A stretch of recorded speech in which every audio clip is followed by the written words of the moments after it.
Okay, when a watch design becomes an iconic, oftentimes we refer to the original, and the others are considered a copy or homage. But when Rolex decided to be a luxury brand, Tudor, on the other hand, picked up where it left off as a functional tool watch. To most enthusiasts, we understand what is Tudor for, and we know the history why the Black Bay range, dial layout have the same aesthetic design with a well-known Rolex Submariner. The elongated triangle hour marker with the rectangular shape on 3, 6, and 9 is a trademark of a true dive watch. The similarities goes on from the bezel to bracelet, and yet Tudor Black Bay 58 separates itself from its bigger brother on its own terms. The snowflakes hour and seconds hand makes this watch look cute, at least in my opinion, and at the same time it is functional.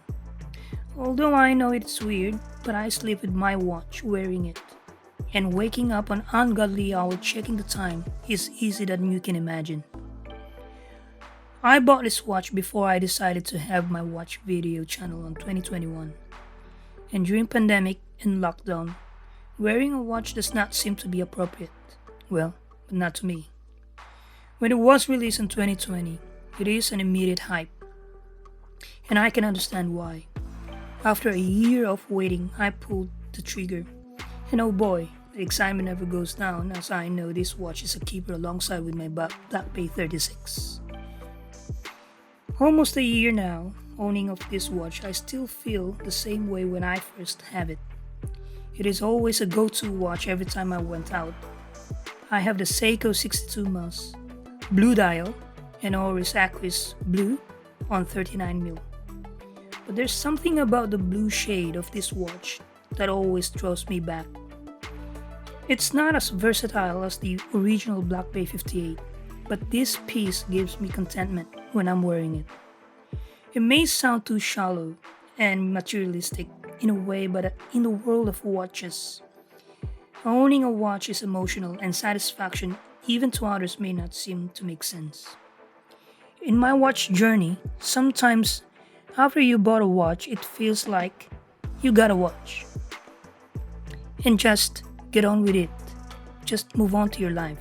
And usually they don't stay in my collection, just like my Grand Seiko SBGN003 GMT Quartz. Well, I admire the watch for its technical achievement, but every time it's on my wrist, I don't feel proud about it. Don't get me wrong, I still have a Grand Seiko, but it's SBGX 259 polar dial, and I think I have more appreciation on a simple dial. Going back to Black Bay 58, apart from its rich history, which most of the audience of this video would know, that the details and execution is close to perfection, at least in my opinion again. The decision of Tudor to downsize the watch to 39mm changed my perception to Black Bay range, apart from my Black Bay 36. I used to wear 42mm watches, but over time after watching the other watch channel, the lug-to-lug measurement of the watch matters as they overhang its wider from your wrist, and the 47mm lug-to-lug of Black Bay 58 sits well on my 52mm diameter wrist. So, you see why this watch is popular. Apart from being looking good, it is almost wearable to all wrist size. To the movement of this watch, Tudor, like Rolex, bought a watch movement company called Kinesi. A smart move, I think, and call its movement in-house, and at the same time producing movements to other watch brand. This chronometer certified movement really proved itself after a year of continuous usage. The MT5402 self-winding mechanical movement has a bi-directional rotor system and offers 70 hours of power reserve, which is a welcome treat to me.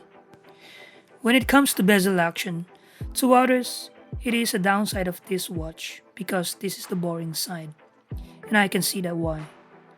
Somehow, personally, it doesn't bother me.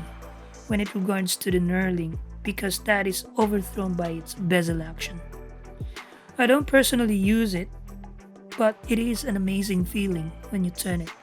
Sometimes a simple appreciation of what makes you happy, and that matters because you deserve it.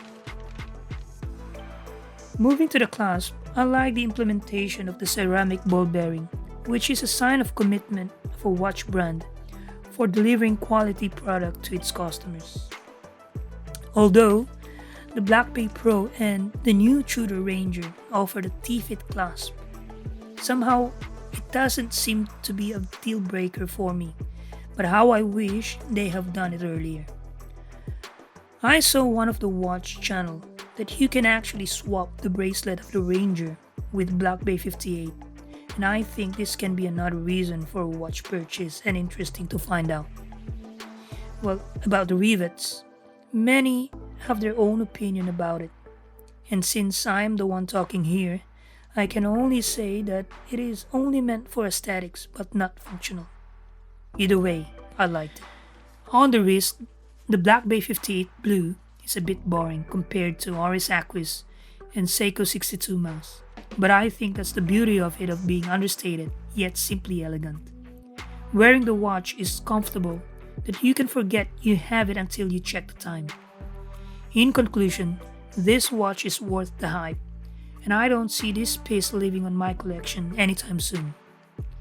Until next time, I will share my experience with my Black Bay 36 and explain the piece can be an explorer alternative or a watch with identity crisis. Thank you.